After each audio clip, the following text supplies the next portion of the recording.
Hello दोस्तों, इस video में हम बात करेंगे सिंपल इंटरेस्ट के बारे में। जानेंगे इसके बेसिक्स। आइए शुरू करते हैं। सबसे पहले जानते हैं इंटरेस्ट क्या होता है। देखिए, किसी एक अमाउंट में या राशि में मिलने वाला एक्स्ट्रा पैसा या एक्स्ट्रा अमाउंट, उसे अपन लोग इंटरेस्ट कहते हैं। ये जो है ये इंटरेस्ट है, ठीक है। अब ये एक निश्चित समय के लिए होगा या फिर मतलब जब तक अपने को ये अमाउंट पूरा वापस नहीं मिल जाता तब तक के लिए तो होगा ही। अब ये छोटा होगा या बड़ा होगा, मतलब मैं इसको यहाँ साइड में दिखाता हूँ। ये छोटा होगा या बड़ा होगा, मतलब कुछ एक फिक्स तो होना ही चाहिए ना। इसको अपन लोग रेट से डिफाइन करते हैं, मतलब ये किसी एक रेट से मिलेगा। जैसे कि मान लीजिए कोई एक अमाउंट 100 रुपये है।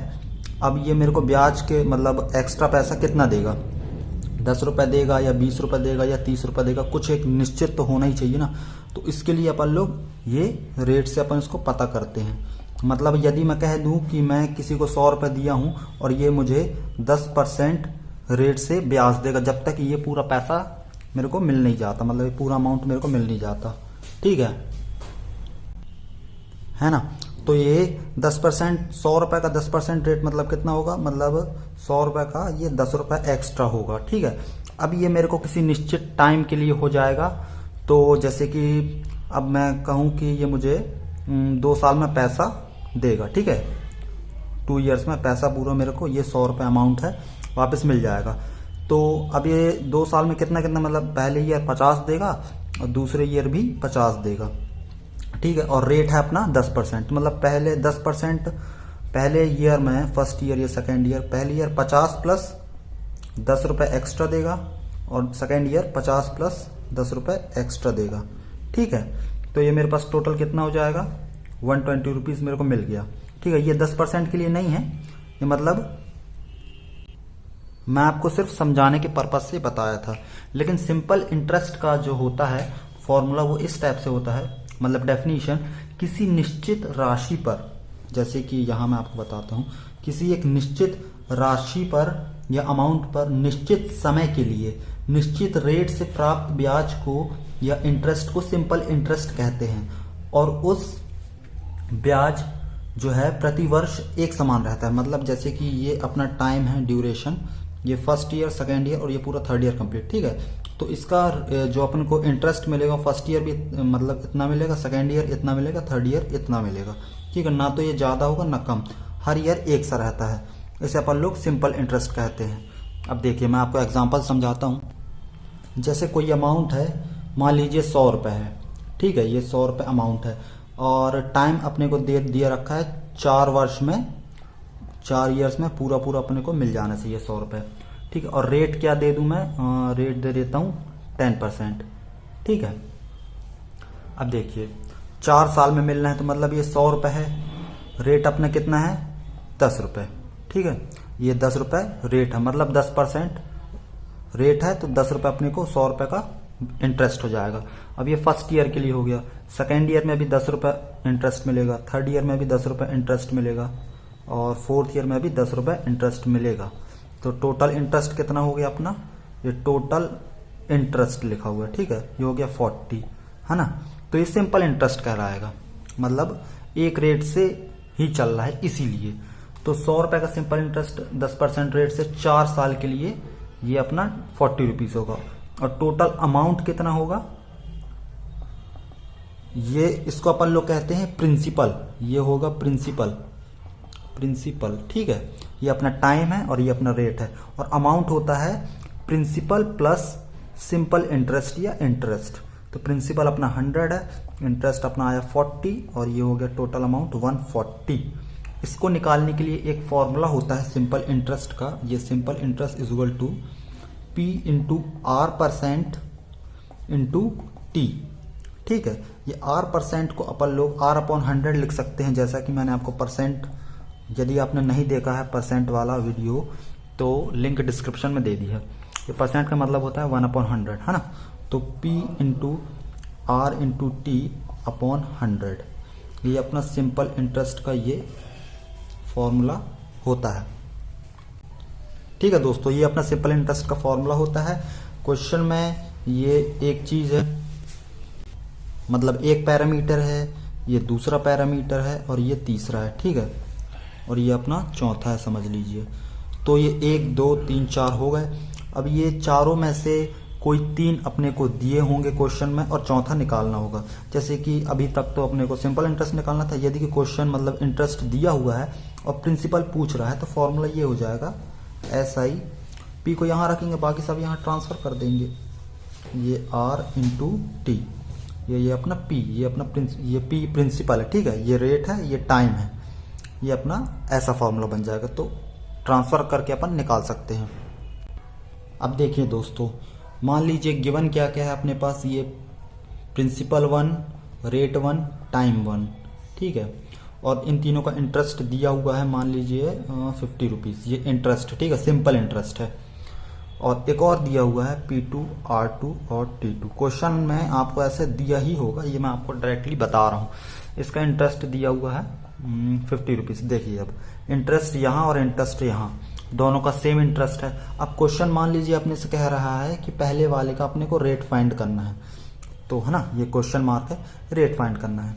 तो अपन सिंपल इंटरेस्ट का इसी फॉर्मूले से निकाल सकते हैं। देखिए आप, सिंपल इंटरेस्ट का फॉर्मूला होता है P into R into T, और ये 1 1 1, ठीक है, और यहाँ भी 1 लिख देता हूँ, यहाँ 2 लिख देता हूँ, ठीक। ये यहाँ अपॉन 100 इंटू ये इंटरेस्ट 1 अपना कितना है 50, इंटरेस्ट 1 लिखूँ या 50 लिखूँ एक ही बात है, क्योंकि यहाँ भी आप देख रहे हैं कि 50 सेम है तो 50 ऐसा, ठीक है। और यहाँ P2 into R2 into T2, ये मैं कुछ इस तरीके से लिख सकता हूँ ना, ये तो अपने को आगे अपने को ये वाला फाइंड आउट करना था। अब मैं इस 50 को ना भी लिखूं, ये इसको यहाँ से हटा दूं, और ये अपना फॉर्मूला कुछ इस तरीके से हो जाएगा। देखिए आप, तो ऐसे करके आप फाइंड आउट भी कर सकते हैं क्वेश्चन के अकॉर्डिंग। चाहे तो ये तो मैं आपको रेट फाइंड आउट करने के लिए बता दिया हूँ, आपको कुछ भी दिया हो, ये टोटल कितनी चीजें होंगी 1 2 3 4 5 6, मतलब 6 पैरामीटर हैं अलग अलग, 5 आपको गिवन होंगे, 6वां आपको निकालना होगा, तो भी आप ऐसे निकाल सकते हैं। अब कुछ क्वेश्चन देख लेते हैं। देखिए प्रिंसिपल दिया हुआ है, मान लीजिए अपने को क्या हो रहा,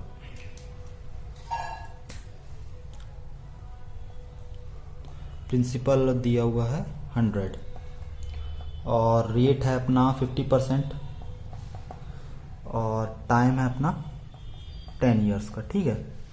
अपने को सिंपल इंटरेस्ट निकालना है, तो फॉर्मूले से निकाल सकते हैं। फॉर्मूला क्या था, P into R into T upon 100 simple interest का, तो 100 इंटू 50 इंटू 10 अपॉन 100, इसे सॉल्व करेंगे तो आ जाएगा अपना सिंपल इंटरेस्ट 500, ठीक है।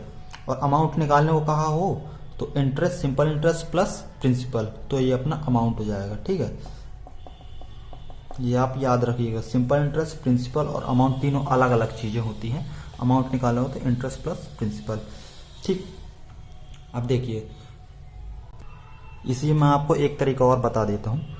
ये अपना 50% है, ये अपना 10 ईयर्स है और प्रिंसिपल अपना 100 है। देखिए अब 50% पर ईयर मतलब 50, ये फर्स्ट ईयर ये हुआ, सेकेंड ईयर फिर 50 मिलेगा, थर्ड ईयर फिर 50 मिलेगा। तो ऐसे पूरे के पूरे 10 ईयर्स बाद जब पूरे अपने पास 10 ईयर्स हो जाएंगे तो ये कितना हो जाएगा 500% हो जाएगा, है ना। तो ये प्रिंसिपल अपना 100 है और 100 का मैं 500% निकालूं तो कितना होगा, ये 100 का 500% निकाल रहा हूं मैं, है ना, क्योंकि ये रेट 50% दिया हुआ है, टाइम 10 ईयर्स दिया हुआ है। इसे निकालने का एक और तरीका मैं आपको ये बता रहा हूँ। ये 100 का कितना हो गया 500, ये देखिए तब भी अपना इंटरेस्ट आ गया, है ना। ऐसे भी आप निकाल सकते हैं। अमाउंट निकालने को कहा तो ये इंटरेस्ट से प्रिंसिपल प्लस कर दूंगा तो अमाउंट आ जाएगा। अब देखिए, कोई एक अमाउंट है जो 10 साल में मतलब 10 ईयर्स में 6 गुना हो जाता है, तो उसका रेट कितना है, बस इतना ही क्वेश्चन में पूछा है, ठीक है। अपने को रेट बताना है, कोई अमाउंट है अपने को नहीं पता, बस टाइम दिया हुआ है 10 ईयर्स और 6 गुना भी हो जाता है वो अमाउंट, कितने 10 सालों में, ठीक है। तो रेट अपने को फाइंड आउट करना है। देखिए अब इसको यदि मैं इस 6 गुने को मतलब जितना भी हो रहा है इसको यदि मैं m मान लूँ और ये अपना टाइम दिया हो तो इसको मैं t मान लेता हूँ, ठीक है। अब अपने को रेट फाइंड करना है तो इसके लिए एक फॉर्मूला बताता हूँ। ये अपने को m-1 ये अपना टाइम है t इंटू 100, तो अपने रेट मिल जाएगा। देखिए ये m की जगह मेरे को ये 6 गुना रखना है और ये -1 टाइम अपना है 10 ईयर्स 10 इंटू 100, ये अपना रेट आ जाएगा। इसे सॉल्व करेंगे तो 5/10 इंटू 100, ये अपना रेट आ गया 50%। याद रखिएगा परसेंट में आएगा, ठीक है। ये अपना दोस्तों फॉर्मूला है। इससे अपन लोग यदि ये आप इस टाइप का क्वेश्चन आए, यदि आपसे रेट फाइंड करने को पूछे या टाइम फाइंड करने को पूछे, टाइम फाइंड करने को पूछेगा तो इसको अपन यहाँ शिफ्ट कर देंगे बस। तो फॉर्मूला हो जाएगा t = m-1/r इंटू 100। ये अपना ऐसे टाइम भी निकल आएगा, ठीक है दोस्तों। अपन रेट टाइम ऐसे भी निकाल सकते हैं, बस आप ये याद रखिएगा। अब देखिए दोस्तों, कोई एक राशि है, अपने को नहीं पता, किसी रेट से 10 साल में 2 गुनी हो जाती है तो कितने सालों में 12 गुनी होगी। ये बिल्कुल इस फॉर्मूले से आ जाएगा। अब देखिए इस फॉर्मूले को अपने को जानते हैं ना, 10 साल में 2 गुनी हो रही मतलब, और कितने 12 गुना कितने सालों में होगी, ठीक है। तो ऐसे लिख सकते हैं अपन, 2 गुनी हो रही मतलब 2 - 1/10 इंटू 100। ये 10 सालों में हो रही इसलिए 10, 2 गुनी हो रही इसलिए 2 - 1, ठीक है। 2 - 1/10 इंटू 100, ये इसी फॉर्मूले से है। अब रेट तो सेम दे रखा है ना, कोई एक राशि किसी यहाँ सेम लिख देता हूँ मैं, मतलब जिस रेट से ये हुआ है उस रेट से ये भी होगा। तो बस यहाँ मैं ये लिख देता हूँ 12 - 1/(?) इंटू 100। ये यहाँ टाइम आएगा, अपने को टाइम ही फाइंड करना है, ठीक है। इसे सॉल्व कर लीजिए तो आंसर आ जाएगा अपना 10,110। ये अपना आंसर आ जाएगा t = 110 ईयर्स, ठीक है दोस्तों। ऐसे भी फाइंड कर सकते हैं। यदि रेट टाइम सेम दिया है तो रेट भी निकाल सकते हैं, और यहाँ तो सेम रेट दिया हुआ है, ये रेट ये दोनों एक साथ है तो अपन टाइम भी निकाल लिया। इस तरीके से दोस्तों अपन क्वेश्चन सॉल्व कर सकते हैं। आपको कुछ इसी टाइप के क्वेश्चन देखने को मिलेंगे। नेक्स्ट वीडियो में मैं आपको ज़्यादातर और क्वेश्चन को सॉल्व करके बताऊंगा। तो कैसी लगी वीडियो, प्लीज़ वीडियो को लाइक, शेयर और सब्सक्राइब चैनल को ज़रूर करिए। मिलते हैं नेक्स्ट वीडियो में। Thank you.